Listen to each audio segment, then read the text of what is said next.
I'm being objective here, right? Yeah. I've given credit to Protestantism many times before, Yeah. and Yeah. nobody can accuse me of being biased over this. Of course. Yep. I've written articles countless times Yeah. about the benefits of Protestantism, Yeah. how it has helped shape the capitalist economy, Hmm. production, that kind of Hmm. thing. But Hmm. we have to be objective as well. Yeah. Like we have to talk about all the ways it has harmed Christian growth all over the world. Yeah. I can give examples from India. I can give historic examples from other lands. Hmm. So here's the thing: and this has happened in India too. Like Hmm. if you want to jump in and ask me questions, I do that by all Okay. means. But Okay. I want to just give you an example, right? Hmm. So why hasn't Christianity grown in India in recent years, Hmm. despite the abundance of technology and media, Hmm. and all of this? Hmm. These are tools. These are there to help you evangelize. These Right. are tools help you to spread the gospel, right? Yeah. Yeah. Why hasn't Christianity grown in India so much over the years? Hmm. I place the blame squarely on these crazy charismatic Pentecostalism movement Hmm. that has imported into this country. Hmm. Because what these have done is these have like these charismatic kind of craziness on, like you Hmm. have seen with Paula White, right? Hmm. The Hmm. jumping up and down, that whoo Yeah. hoo, that Victory, like victory, victory, victory, victory, victory, and victory. and just making people faint. I don't know how much that is mimetic, or how Yeah. much that is hypnosis. But Yeah. whatever it is definitely not miraculous. These are frauds. So like these people, these missionaries from the states, primarily from the states, Yeah. crazy evangelical charismatic types, right? Yeah. They come into India, and they are confronted with totally pagan people, right, who have Hmm. never ever heard about Christianity. Hmm. Never. Like these are people who live in lands that have not been made fertile for Christianity, right? Right. Right. Like the very first thing that they learn about Jesus, they are learning it from these missionaries, right? Okay, And they so wait, not to cut you off. I'm trying to, so you mean like somebody that lives in a village, they don't yeah. live in the city, Hmm. they've never, they're probably illiterate or something like that. They don't really know Yeah. anything about any other religions or Yeah. anything. Okay, all right. Yeah. Yeah, okay. So so imagine this guy totally, in a pagan mood of mind, Mhm. pagan state of mind, like you described, in the Mhm. villages, right, where there is no television, there is no radio, Mhm. and the first thing that person hears about Jesus, and he's hearing whatever he hears about Jesus, but Mhm. he's also hearing things about Jesus surrounded by, pray to God, give your life to God, and you will get thousands of rupees, you will get Mhm. thousands of, millions, God will make you a millionaire, Mhm. and all of that crap. And Yeah, bro, these are people who are living in destitute yeah, state of destitute poverty, right? yeah, yeah. And if somebody comes to them and says, believe in this strange God that you've never heard of, Hmm. but you will become a millionaire. Hmm. Not only does that create a scandal among the native Hindus, Hmm. it tarnishes the image of Christianity among the local people, Yeah. right? And it sets back any further progress of Christianity in that land. So Okay, but imagine, why I'll though? just finish this point. I just Yeah. finished this point. Now Hmm. imagine, like, you have this mega church. They, like, all of these people are coming in, and this guy from the village, all right, Hmm. he has heard about Jesus, but he never gets a million rupees because he never will. The Yeah. pastor gets rich off of his tithing, right? Yeah. He makes the big bucks, and he gets out of town. Okay. right? He Okay. moves to the next location. This happens, by the way. This Okay. happens a lot. It Okay. happens in my own neighborhood. It happens everywhere around Okay. it happens in the cities. So this Okay. guy is left in poverty again. This guy has given so much of his money away to this pastor, Hmm. and that pastor has moved on. Now Hmm. an authentic Christian missionary comes, all right, Hmm. Hmm. and gives that guy the real gospel. Hmm. How likely is that person to is to listen to Yeah. that He's gonna be, missionary? yeah. There's gonna Because be he has reluctance. already heard the name Jesus, Yeah. and when he had heard the name Jesus, he has gotten robbed. Yep. He got robbed. Yep. His own wife probably ran away with that pastor, which Okay. happens many times as well, because these Wow. pastors are totally shameless Degenerate. people, Yeah. degenerate, shameless people. Yeah. They sleep with good looking chicks from their congregation all the time. It Okay. happens all the time. It doesn't Wow. happen that much in Catholic churches and Yeah. Orthodox churches, by the way. It happens with these guys, because Wow. these guys are not restricted. These guys are not Okay. don't have supervisors. They have the Right. freedom to do anything they want, and Okay. they just do anything. Mhm. They like, I've seen video clips, you won't believe. Like, these guys encourage having sexual intercourse right before them, and they call down the Holy Spirit while these people have some sexual intercourse. Bro, that's So straight up it's blasphemy crazy, against the public spirit. Yeah. sexual intercourse in the churches. Wow. And then the police and these local politicians come cracking down on these guys, Mhm. and then the entire, like, then laws get passed that you're not allowed to convert Right. because of these guys, Right. And because of these guys. Yeah, isn't that sort of like isn't that sort of a current problem in India right now where they're kind of like yeah, cracking down on missionaries yeah. and Christianity in Well, the general? most of the burden is undertake the most of the Catholic Church becomes the scapegoat for these problems, Really? because the Catholic Church just does, they don't even evangelize that much. The Catholic Church does a lot of social work, right? Okay. Mhm. Orphanages, schools, Right. it's that kind of thing. Like Mother So as Teresa. Mother Teresa and the Okay. missionaries of charity, Yep. Okay. so, but the Catholic Church are at a huge disadvantage because the Catholics have a uniform. Hmm. Okay. These suckers from the pastors and all, they don't have an uniform. They can Right. mingle anywhere they want. Right. They don't have Right. the priest. They don't have the collar. They don't have the Right. nuns nunnery. The uniform, the habit. They Yeah. don't have anything. So these guys can mingle, and like total conmen that they are, they can mingle wherever they want, and they Yeah. can spread their heretical lousy messages. But Yeah. it's the Catholics, because it's the Catholics who become the scapegoat, because the Okay. Catholic uniform is visible to the Hindus, the Right. crosses and all of that, and the Right. Hindus crack down on the unfortunate Catholics Wow. because of Now, these no. guys. Okay. Let me. Okay. But India used to. Okay. So India, we know. Everybody, I mean, if you don't know this, then you probably haven't opened up a history book in a long time.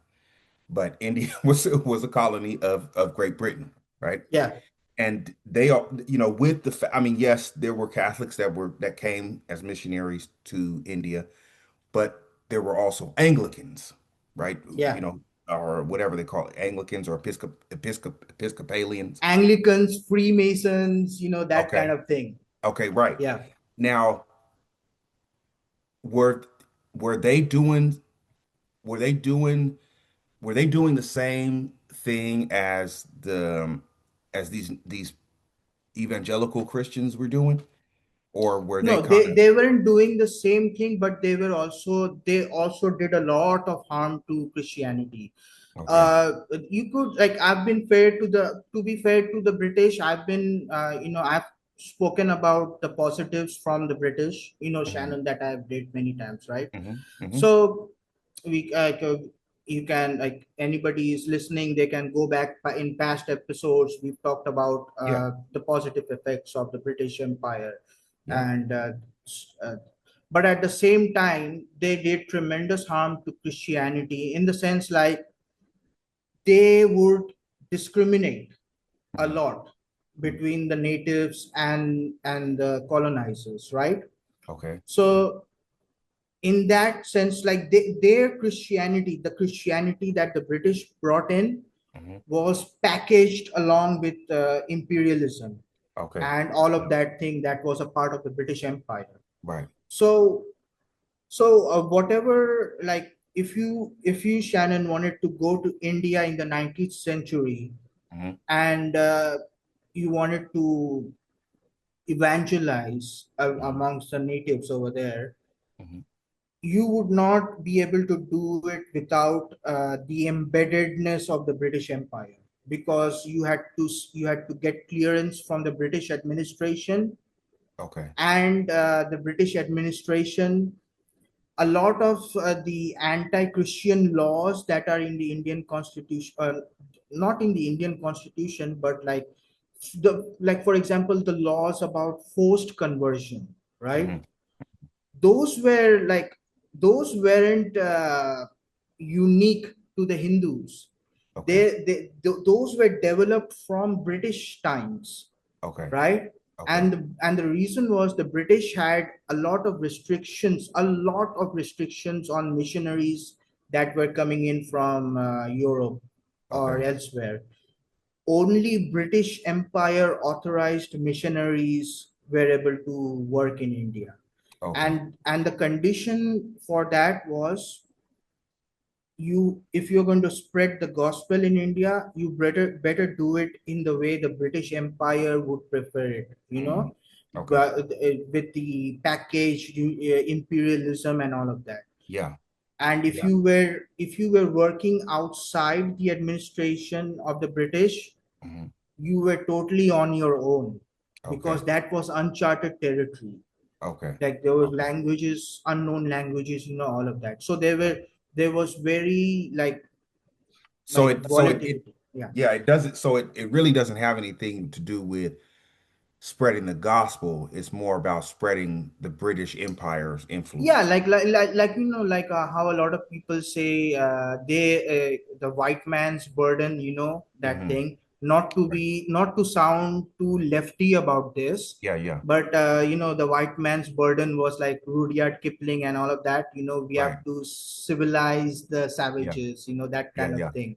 Yeah. So the prior, like you have to understand that 19th century Britain, Hmm. or the time when the British started coming in with the East India Company and all of that, Hmm. a lot of that was already secular Britain. There was like Okay. a very little authentic Christian thing about the British Empire.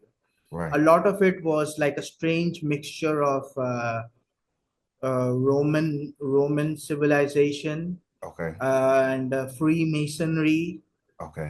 because if Okay. you visit the British, like I live in Kolkata, if you visit the British monuments and buildings over here Yeah. that are still open to the public, Yeah. you'll see a lot of like the British politicians, the statues of the British administrators, that are Hmm. still today. They're dressed in togas, like in the Okay. Anglican Wow. churches, you will Okay. find British statues dressed in Roman style togas Wow. and Okay. with laurel wreaths and all of that, as if like these guys were Caesars, from Right. Roman Okay. times. So Okay. they have this bizarre, like they thought that they were the new Roman Empire. They Right. were carrying on the legacy of Julius Caesar, Marcus Aurelius, all Right. all that sort of thing. So there Yeah. was a lot of like that mixed in with Protestant Christianity, Wow. Okay. Freemasonry, and all of that. So it's like a what do they call it? Divine destiny or something like that. You have a divine Yeah, like a manifest the mandate, test. yes, divine mandate, right? And then Yeah. there was also the because I just kind of learned this, bro. I don't know why I went down that road, but I was looking at Pacific Islands, some of the like Hawaii, Tahiti, and the French Polynesia and Samoa and all that, right? And they were doing the same. I was looking like, okay, so I say I question. I did this on AI, right? I'm AI Googling stuff, right? So I'm Yeah, like, okay, why if Tahiti is a French speaking, it was a colony of France. Why isn't Tahiti or French Polynesia majority Catholic, right?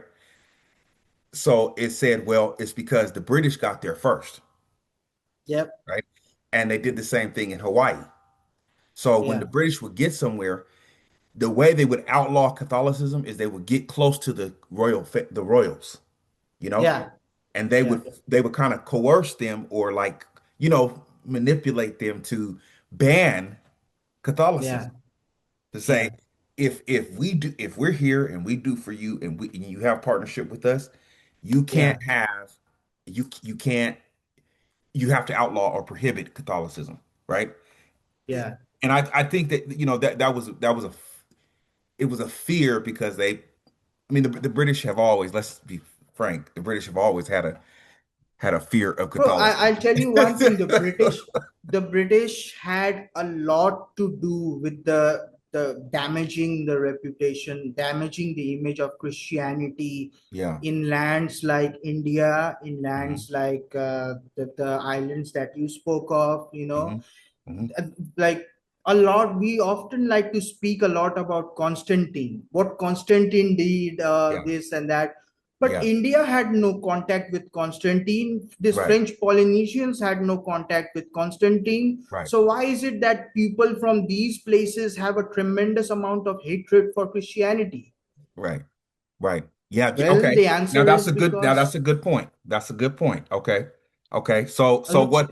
Yeah. So why is that? Why is that? What is the? Why do they have a? Okay. Because this. Okay, bro. This. Okay. Now we're getting into yeah, something now because there is kind of like a vitriol, right? They have a resentment towards Christianity, and that's even in amongst Africans, some Africans, right? And even amongst African Americans, like black people, yeah, they feel like Christianity is the white man's religion. It was imposed on them. They were forced into it, and there wasn't any, and you couldn't, and if and having opposition towards that would mean you were either ostracized or, you know, exterminated in some cases. You know what I mean, or something yeah, like that. So, yeah. you know, there is that. I mean, there is that, right? Like Mhm. it's true, man. I mean, they did do that. You know what I'm saying? They did do that. And so where's the I mean, it's kind of like, can you blame them for that? Can you blame them for being upset or can you Nope. blame them for Yeah, okay, No, okay. because if in India, if you're living in India, Hmm. here you are an Indian who doesn't know anything about Jesus Christ. Hmm. You want to know about Jesus Christ. Okay, where do you get to know about Jesus Christ? Oh, Yeah. you go to that country club over there. Oh, Okay. well, the British are over there. They Okay. might teach you. And you walk up to that country club and you see a sign that says Indians and dogs not allowed.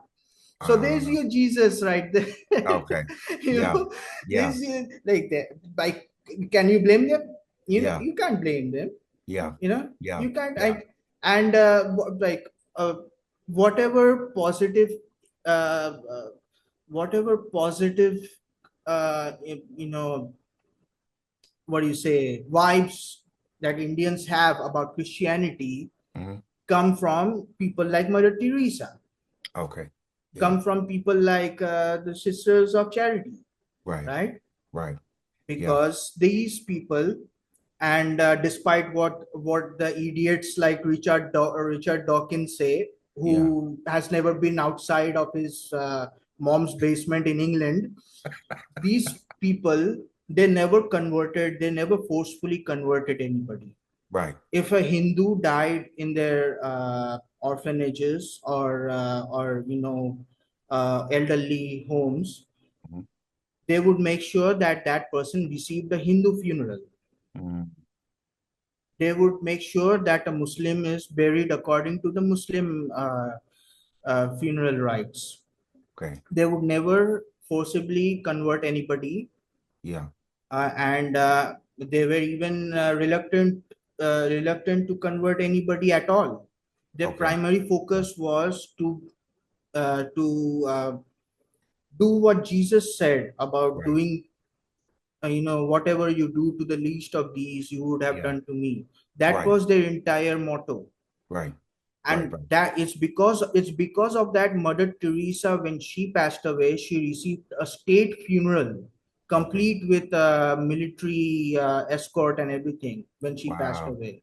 Okay. I That's did not how know that. yeah. And imagine the pastor, I steal your rupee, getting a state funeral in India. It will never happen.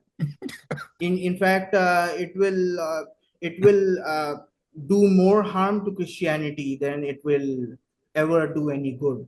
Yeah. So what these charismatics do is they actually, through all of these, like superstition, Hmm. the Holy Spirit superstition and all of that, Hmm. what they actually do is they revivify the paganism from a Okay. kind of secularized community. Okay. They kind Okay. of like remind the dormant Hindus of their dormant Hinduism, with the spirit coming in, the spirit making you dance, Like it a like it possession or brings something? Like it possession. brings back paganism, Yeah. the possession of spirits, all Okay. of that. Yeah. It brings back paganism. And Yeah. that's a fact. That's not happened only in India, but it has Yeah. also happened in Africa, Yeah. Okay. amongst So the wait, Protestant. so let me get this straight. So okay, so they become Protestant or like evangelical, right? Yeah. Then they say like, okay, I've received the Holy Spirit or something like that. They speak in tongues and all of that, you know. And then what? They revert back to their the in pagan a religion? subliminal way, Okay. Okay. because it kind of it the Protestant missionaries, the charismatic missionaries, don't intend for this to happen, Hmm. but they kind of do this in an unwitting manner, Okay. because they do it, what they unknowingly do, what they indirectly cause amongst the locals, is that they put they put these charismatic Protestant churches, they put themselves up as a kind of mimetic rival towards Hindu tantrism, Okay. Okay. that mysticism, all of that. Hmm. So they kind of like become rivals in that Okay. sense. Okay. So, but Okay. what the Catholic missionaries do, most or more often than not, is that the Catholics don't pose themselves as a rival. Okay. They kind of they have like the liturgy. Hinduism is a liturgical religion, all right. Okay. Hmm. So if you put a Hindu in a in a Protestant house church or whatever, Hmm. that Hindu will come away thinking, oh, that was a nice country club, let's do that again. There was nothing religious about it, Right. right? Right. Because they're having tea and everything, Right. whatnot. So there's like nobody with any authority. Women are Right. like speaking openly, like there's no reverence at all. Right. So the Catholics kind of approach Hinduism in a kind of like, okay, we have the language that you speak, the reverent language that you speak, right? Hmm. And the language of reverence and all of that. We know Hmm. that you bow in front of Right. pictures, right? Right.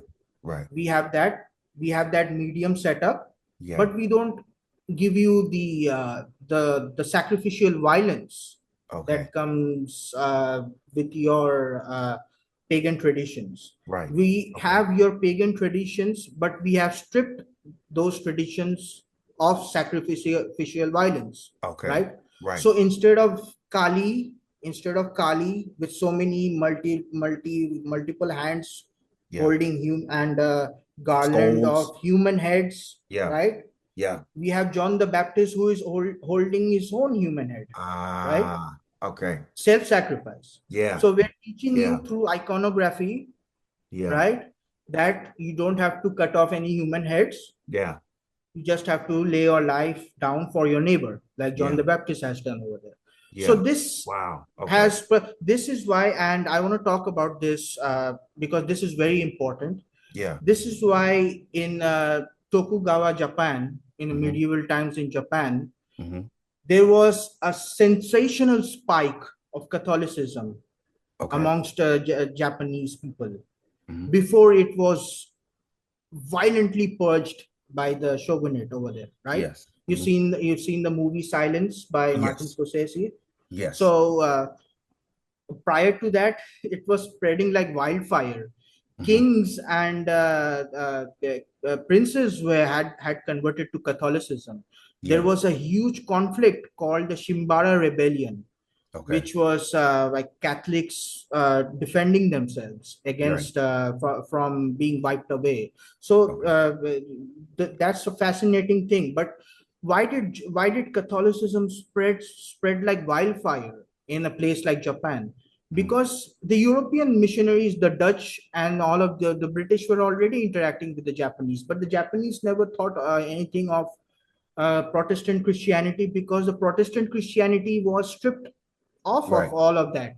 It was Right. stripped away of all of the things that people in pagan lands had. It Right. was stripped away of incense. It was stripped away of veneration. Yeah. It was stripped away of everything. All you had was an empty hall and So then the maybe a cross in there or something. The so Japanese then had the no way of relating to that. yeah. And then what? The Portuguese come and they bring Yeah, Catholicism yeah. to what was the city name? Like in Northeast Nagasaki. Japan, Nagasaki, right? They brought And thousands of, when the persecution happened, hmm despite what you may have seen in that movie The Silence, if you hmm look at the actual historical documents, hmm thousands of Japanese willingly gave their life rather than deny Christ. right. Yeah. In fact, if this is from Dr. Paul Axton, who was a missionary in Japan. Me and David talked with him Hmm. quite a lot about this. Hmm. In fact, if you look at Japan and the number of martyrs, there's like, you can make a case that there were more martyrs in Japan than there were in the early Christian persecution time. Wow. So Wow. Yeah. many had died Yeah. for That's the faith. something else. And that Yeah. make and that's that proves that these Japanese people loved Jesus Christ Yeah. rather Yeah. than betray, like whatever But you want to make of. what would be the besides the sort of veneration that they could, say you have all the aesthetics, right? Yeah, And everything, right? The images, the icons, the incense, the candles, all of that. I would say, like in this, why did the words and all of that and the aesthetics of Catholicism attract the Japanese so much, right? But then on the flip side, you say like here in America, that doesn't attract, I mean, I guess now it's starting to attract a lot of people, but it didn't for a long time. And a lot of Americans were just they we were really um submerged into that evangelical, I yeah, mean, I remember Paula White from like the early 1990s, early 2000s. Her, Jimmy Swaggart, Benny Hinn, um, all these people, right? TD Jakes, he's a black bishop, all these people used to come on this channel they called TBN, right? yeah, And everybody was into sort of that because it was kind of like they were talking and they were speaking almost like in a way that affirmed, right? Affirmed the struggles that I guess a lot of our parents and grandparents were going through, right? Like, you know, you just have to believe, and if you just hold on, and I know what it is to go through, and and you got to just fight, and you got to just stay in there and call on the Lord, and He'll help you to, fight this battle or whatever. But it was all kind of like a cathartic kind of thing, a euphoria thing, Well, because they're all in church together, it's and another thing, it was heavily individualistic. All of Okay. these things, like, right? First, that the message about having a personal relationship with your Lord and Savior, Hmm. Hmm. and a personal emphasis on the personal, Hmm. not communal, but personal. So Okay. that Yeah. these what America as a nation state inherited the Protestant tradition of the British, right? Right. The founders and all of that. They Right. inherited the Protestantism of the British, Hmm. and that's why the focus is heavily, and this regardless of whether you are a Christian or not, the focus is heavily on personal freedom, individualistic freedom, right? Yeah. Yeah. And also very iconoclastic, right? Hmm. Iconoclastic. Hmm. That was developed in a very American way. Okay. Like you have often heard in pop culture reference. Oh, Yeah. it's an iconoclast, right? Like a Right. positive with a positive connotation. Right. Like we often miss what actually is the meaning of the word iconoclast. The Hmm. word iconoclast is given to a person who is against the images, right? Right. Right. So there was like a iconoclastic revolution in Byzantium during medieval times. There was Right. like the emperor and all of them outlawed images. Right. They were influenced a lot by the Muslims, Yep. right?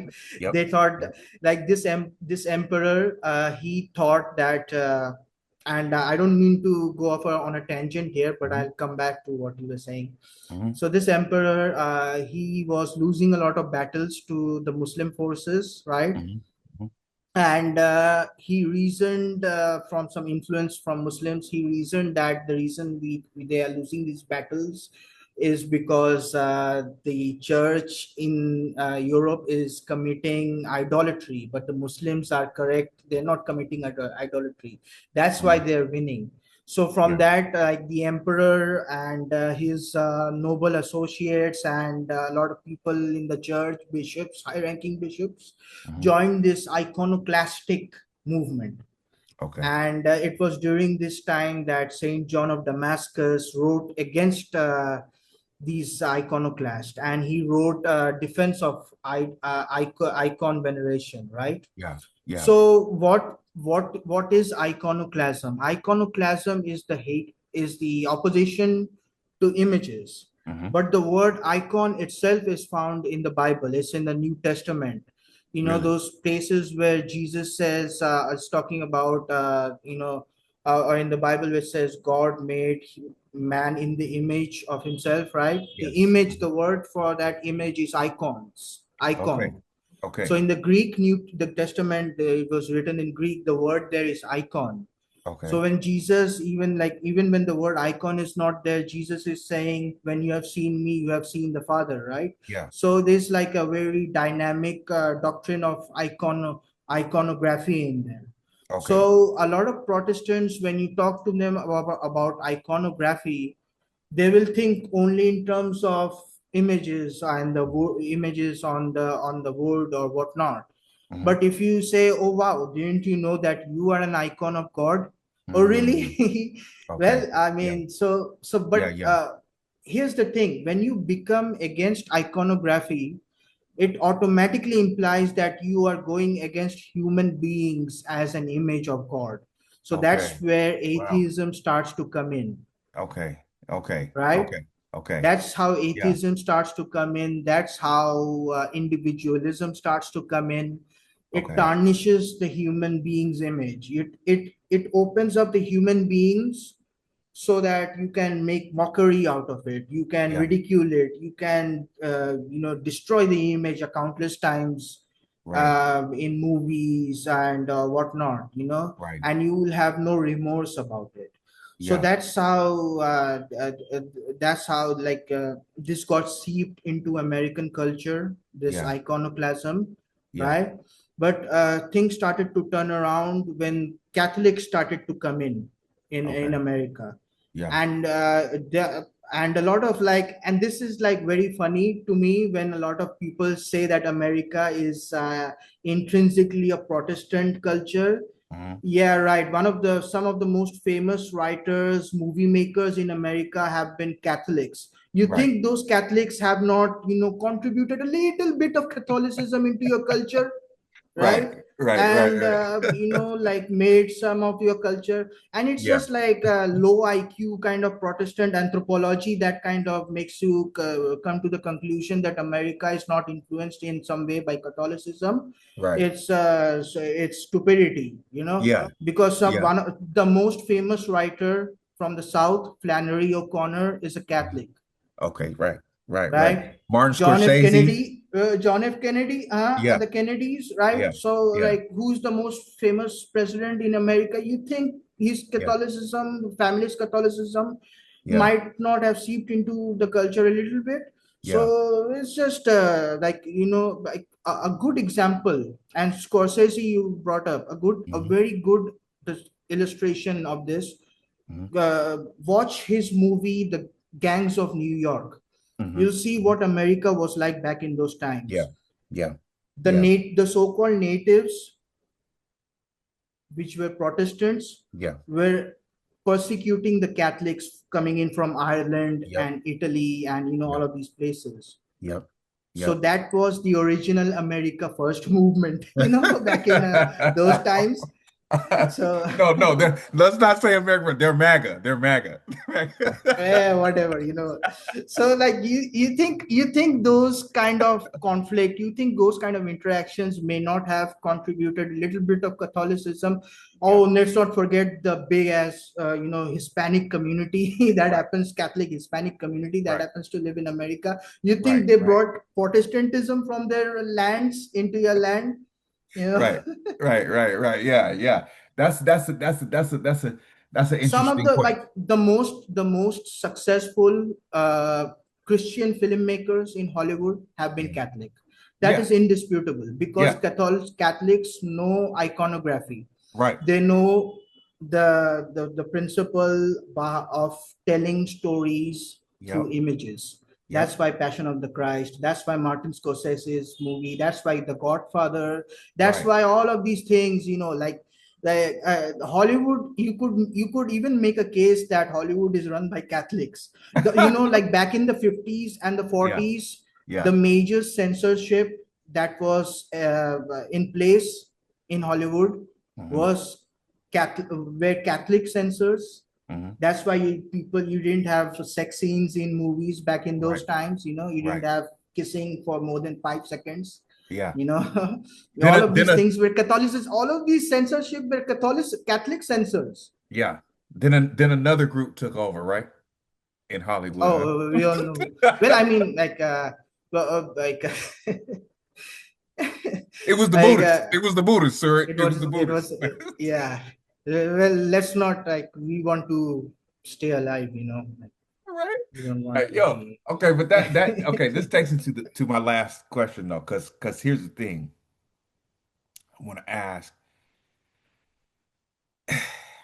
Do you think that Protestantism, man, like the way it is in America and everything, sort of led to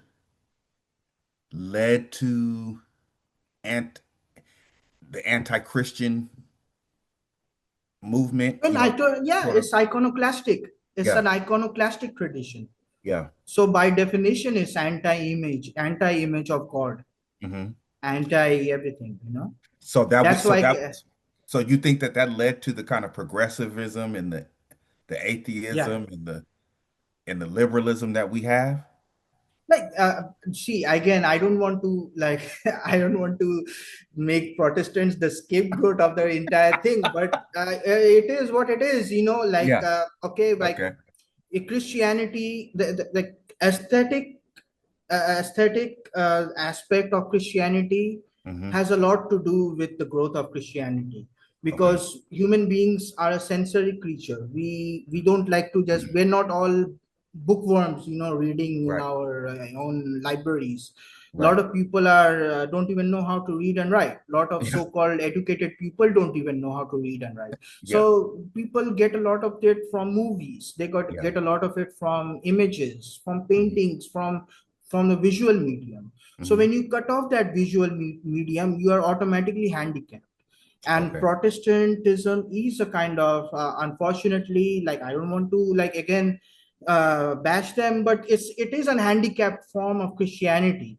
In Hmm. fact, the Catholics, like Rene Girard, Hmm. can have all the best portions of Protestantism, all Hmm. the scholasticism of Protestantism, Hmm. and he can run with it. Right. Catholic theologians have always done that, Yeah. right? Yeah. Orthodox theologians have always done that. Yeah. But the Protestants can't run with the aesthetic Yeah. portions of Catholicism and Orthodoxy, right? Yeah. So, Yeah. in by definition, they are handicapped. Yeah. They can only go so far. That's Yeah. why Francis Fukuyama is writing about the end of history. Okay. He's saying that, okay, this is the end of history, right? We Yeah. can't make any more progress Okay. because there's nothing more to, there you can develop only so much Yeah. with a Protestant culture. You Well, can't go the whole way. the one thing that I find interesting about a lot of the Protestant, say say preachers, is that they tend to pick up a lot on Jewish culture, Jewish forms of worship and stuff. Like they That's want to why they in their Old Testament, originally they had the Deuterocanon, but in their okay, Old Testament you don't have, and they have the Masoretic text, right? okay, They have the Old Testament, which is approved by the rabbis. right. They've like gotten rid of all the Deuterocanon canonical books, Yeah, which I mean, which the and they early church used, by the way. okay, okay, and and yeah, and a lot of times you'll hear them say stuff like every preacher needs a rabbi. There are older Yeah, brothers, so every preacher needs a rabbi, right? yeah, Or or you'll see they'll have an image of the Ark of the Covenant behind them, yeah, you know, yeah, when they're on the pulpit, or they're walking around with that thing, what do they call it, seat or something, the shawl thing that they wear. You know what I mean? yeah, yeah, They want to they like to they like the aesthetic of the Jewishness because they think that yeah, that's authentic. yeah. This is how Jesus really was. You know what I'm saying? He was walking around like Well, this. he wasn't he wasn't, because I'll tell you why. Because at second temple, Jesus lived during the second temple time, right? Right. So this synagogue, Judaism did not exist during Jesus' time. So Okay. during Jesus' time, there was a priesthood. There Yeah. was burning of incense. Yeah. There were images in the temple, in cherubic images, right? Right. And all of the things that you will find in a Catholic church or an Orthodox church. Right. But it's in dispensationalist Protestant churches, right? Mhm. Evangelical churches. Mhm. They're totally disconnected from that. Yeah. They have this weird way of, okay, we know we have to follow the Judaism, Yeah. but instead of like the second temple Judaism, which Yeah. Jesus was part of, Yeah. they imitate in a very weird way the modern day rabbinical Judaism, Right. Right. which is very Yeah. bizarre, because which Jesus would say, like, what are you doing? This is not what I was doing. Right. I Right. wasn't like reading from the Talmud and all of that. He Like wouldn't. that didn't. So he wouldn't understand. Any a Jew from that time would not understand Mhm. Judaism today, or Yeah. Protestantism for that matter. Okay. Right. Yeah. Okay. Because Second Temple Judaism was heavily centered on the temple, Right. and the temple worship was very liturgical. It was Right. liturgical. It wasn't like they had readings, lectionary readings. They had liturgical singing, Mhm. chanting. right? The Mhm. psalms that you see in the Old Testament, those were chanted in the temple, right? They were Okay. Yeah. not like they were not written like in a hymnal or something, right? Like Yeah. how Protestants, they were chanted with professional choirs. By the way, Yeah. they had choirs in the temple during that time. Wow. Okay. If you watch the movie Chosen, Uh-huh. the makers of Chosen are not Catholics, by the way. So you Okay. know I'm not being biased. Only Yeah. the main star that who is Jesus is Catholic, but the Okay. Yeah. makers are as Protestant and evangelical as you can get. And you Okay. can see everyday life of the Jews during that time. It Yeah. was very liturgical. They weren't like saying prayers from their heart, oh God, Yeah. God, please, like that or anything like Yeah. that. They were reading from scripture. They were Yeah. reading from scrolls, from Torah, right? Okay. And they Yeah. were heavily, law based, right? Right. Right. Tradition Yeah. based, right? Yeah. Yeah. And but the thing is, just to make a passing comment, Mhm. many Protestant readers would like to say that when Jesus was squaring off with the Pharisees, that Mhm. he was attacking the very concept of a tradition, right? Mhm. Mhm. So Mhm. the Protestant would say that by attacking the Pharisees, Mhm. Jesus was saying, do away with tradition altogether, which Right. is not which is not what at all what Jesus, because Jesus himself followed the tradition of the Torah. He Right. himself was reading from the scriptures in the synagogue, Yeah. and he himself was take partaking in the temple feasts, right? Yeah. Yeah. The only thing is that he attacked the burdening like Mhm. of the people. Mhm. He attacked that and like irrational burdening of the people Mhm. with like Sabbath laws and so on. You can't walk on the Sabbath, that Right. those kind of things, which were Right. later man-made traditions. So Jesus Right. was attacking man-made traditions, Okay. not Okay. divine tradition. The Right. very word tradition is actually in the Bible, with James, in the letter of James, Mhm. where it says that.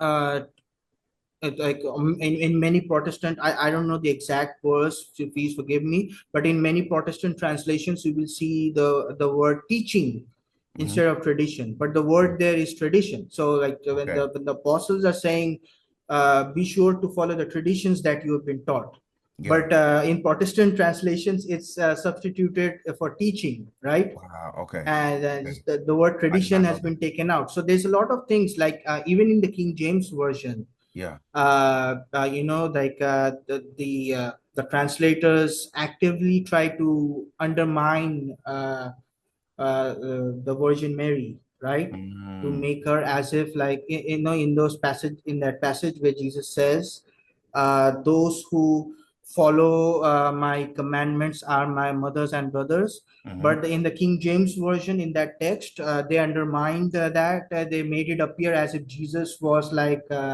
belittling Mary. Right. In the Yep. original text, Jesus was actually elevating her. Jesus Okay. was saying that because she has followed the word of God, and all of Yeah. that, Yeah. she is worthy to be called his Yeah. mother. She's okay. Yeah. I get that. And okay. Okay. But I got another one though, because that's a fascinating thing. What about when Jesus is at the and this is my last one. I'll leave you alone, bro. I could ask these questions all day, but um, when Jesus is when they're at the wedding in Cana, right? And the Blessed Mother comes and she says, there's no more wine or something like that. And Jesus says, "Woman, what does that have to do with Yeah, me?" Oh, that's wrongly translated. It's not supposed to okay, be women. It's okay, supposed to be more. And I give credit here to David Bentley Hart. okay, He accurately translates that word to madam, okay. which is the word that it is a respectable word Yeah. that is The- used, like like saying lady or my lady. lady or Yeah, my my lord or lady, something. Yeah. a much more reverential title.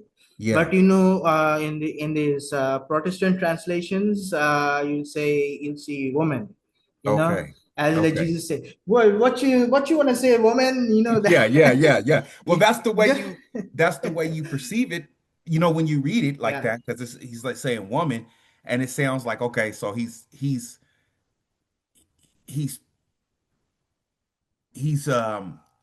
what did they call it? Chastising his mom or something like that, telling yeah, her like, go get out my face. You know what I'm saying? yeah, I've got time yeah, for you or something. yeah. So that's the way you be thinking of it.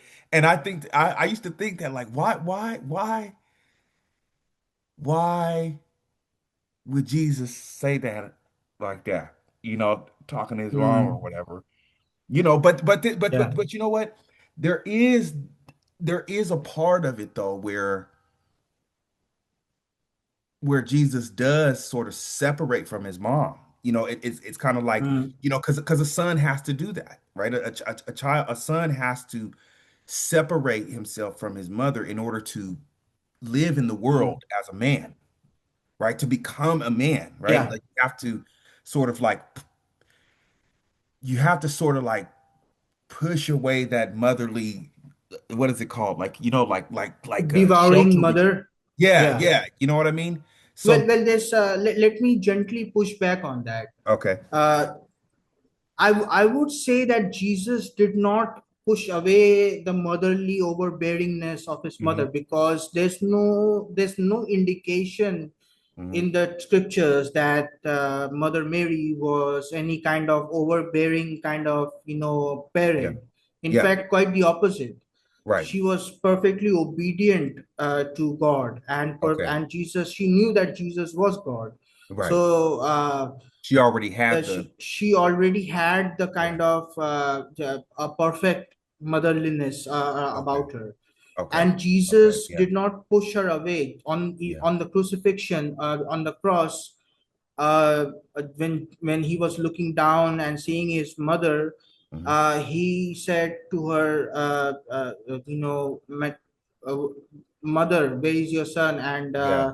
to John, Yeah. Behold your mother. behold your mother. And Yeah. that was an indication, that was a commandment given by Jesus for his disciples to take care of her mother, because he still had her. Jesus was still concerned about what would happen to his mother. Right. So a modern, like modern reading Yeah.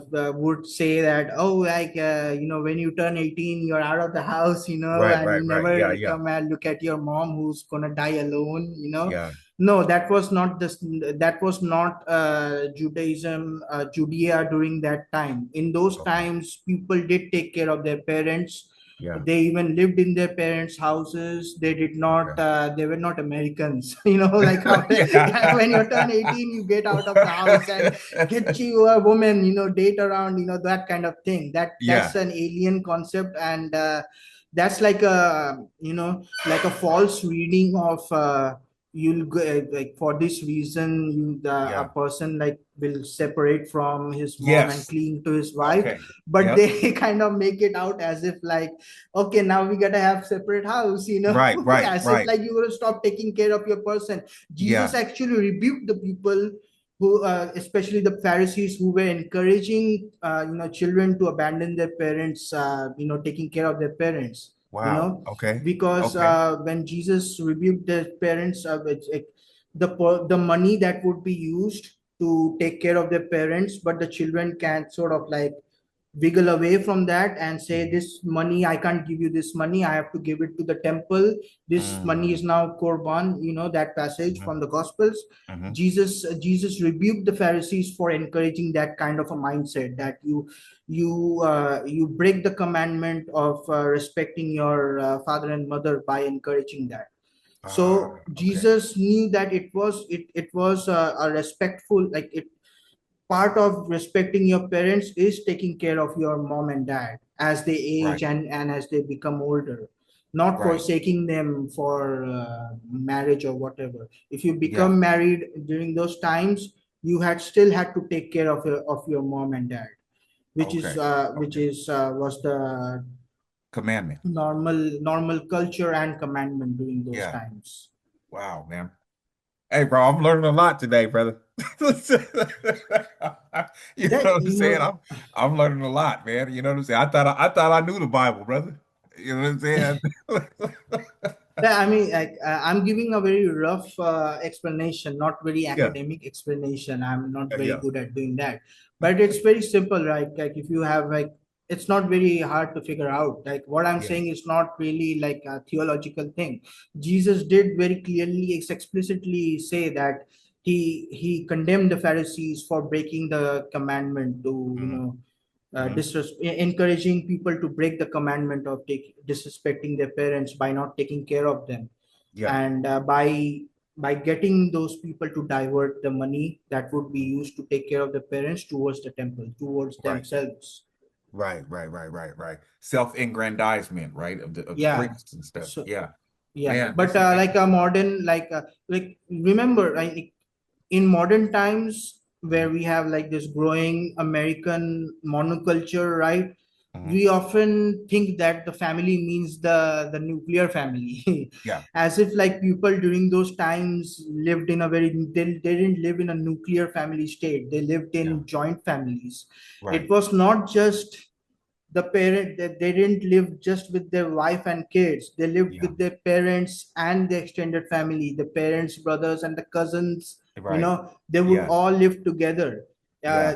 The nuclear family was came about again, as part of the Protestant culture. It came Okay, about during the time of industrialization, where okay. Yeah, became impossible for extended families to stay in one place, because right, all the factory workers had to come into the cities, to right, stay, and the right. spaces were so few and so condensed. Like, people had no other way to live except through the nuclear family. They had to live in small apartments, right? Yeah, They no longer had the access to the large yeah, lands that they were part of yeah, with their extended families. So we yeah, often think like, oh, nuclear family, like the yeah, Bible is talking about nuclear family, yeah. but the Bible is totally alien to like the concept of a nuclear family is totally alien to the culture of the Bible, which Right, is right. not these were not Americans living with picket fences, white picket fences You next know, to. we don't, man, the Bible don't want a white picket fence, bro.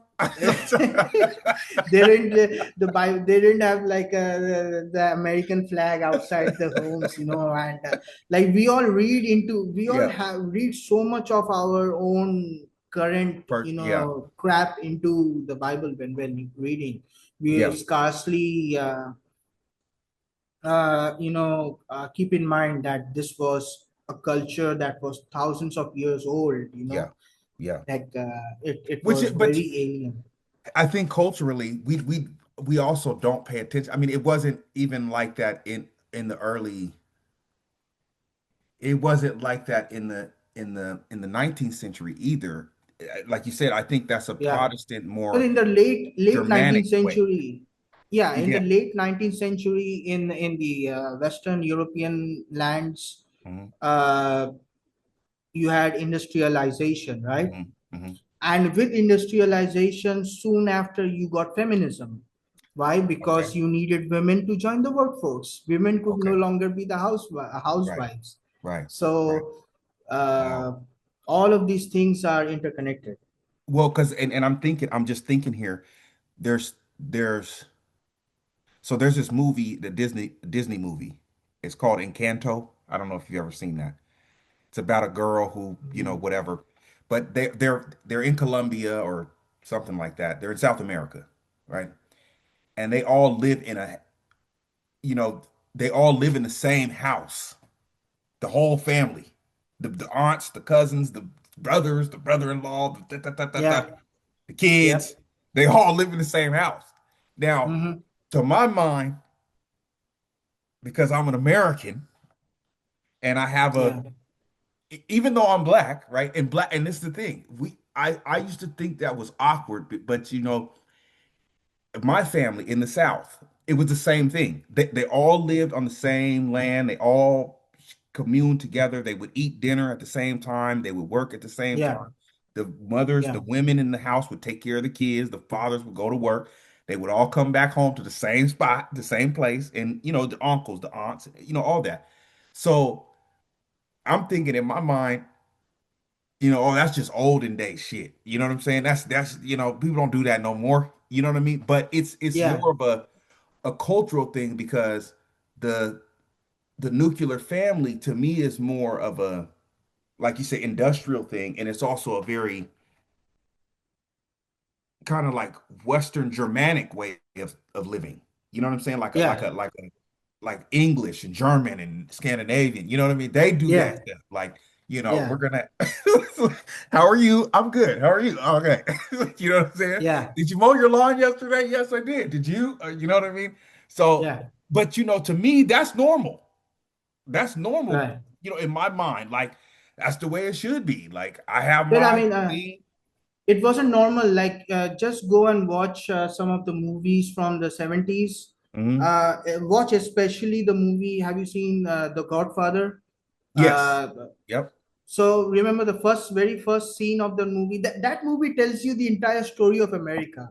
Hmm. So the Godfather, when it starts, right, you Hmm. have this enormous wedding Yeah. celebration, right? Yeah. All the brothers, all the cousins, and Yeah. everybody just dancing around. Italian immigrants, right, from Yeah. second generation Italian immigrants, Yeah. first generation Italian immigrants. In fact, if you still go to Italy, especially in the rural areas, I bet you would still see that kind of life, Yeah. extended families, and so on. Yeah. But so, like, as the movie wore on, the old people started dying off. The grandfathers and the grandmoms, the fathers and the moms started dying off. Hmm. The the the daughters started becoming rebellious. They Hmm. don't Yep. start obeying you anymore. Yep. And by the end of the series, the Godfather series, it's all broken away, right? It's Right. all like they're all living separately from Yep.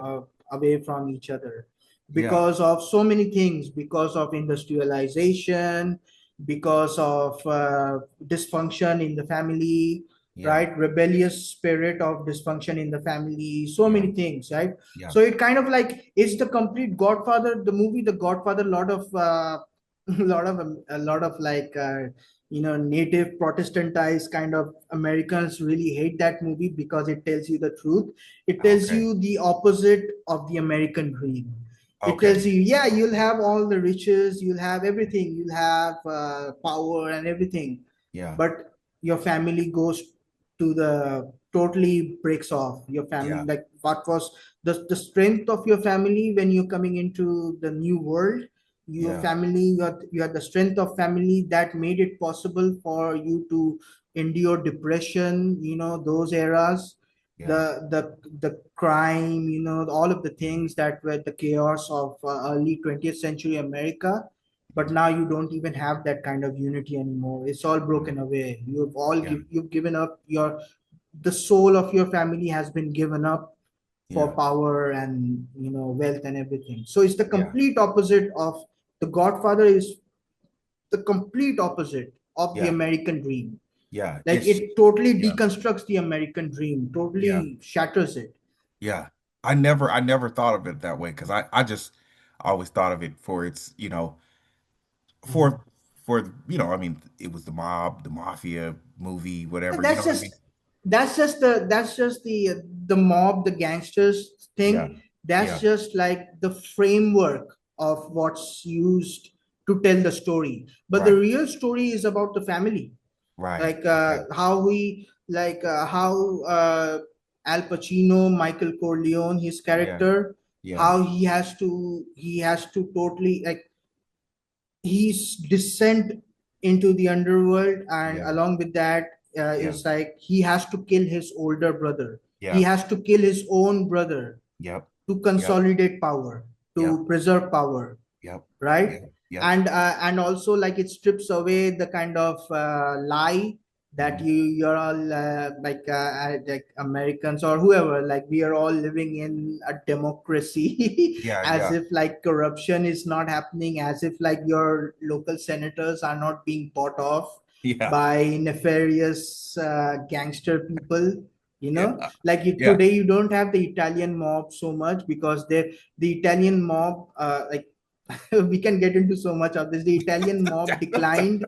Yeah. That's another different story Yeah, yeah. altogether, because it's a huge story. But Yeah. now you have the corporations who are the new mob. Now you have Okay. multinational corporations. They literally replaced the mafia in Las Vegas, the Okay. corporations.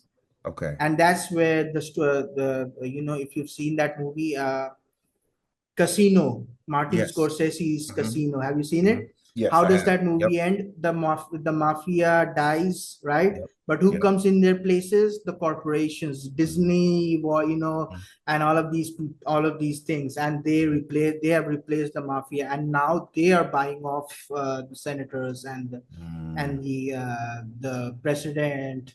Like, we Wow. literally, at the current president Donald Trump is literally like, he got a Adelsons are like casino moguls, right? Okay. Yeah. They Yeah. make their money off of casinos Yeah. in Las Vegas. Trump Tower, huh? Trump Or Tower. whatever, Yep. Caesar's Palace or something like that. Yeah, whatever, Yeah. man. Yeah. Yeah, yeah, yeah. All right, man. Yo, dude, we gotta keep this rolling. I like this. We have to do this again, man. Talk about some more stuff. Yeah, that's interesting, dude. We gotta have to talk about that, man. Thanks for joining me again, bro. All Yeah. Yeah. All right. It was right. fun. Yeah. Okay, cool, All right. bro. All right. Now, Take until care. next time, man.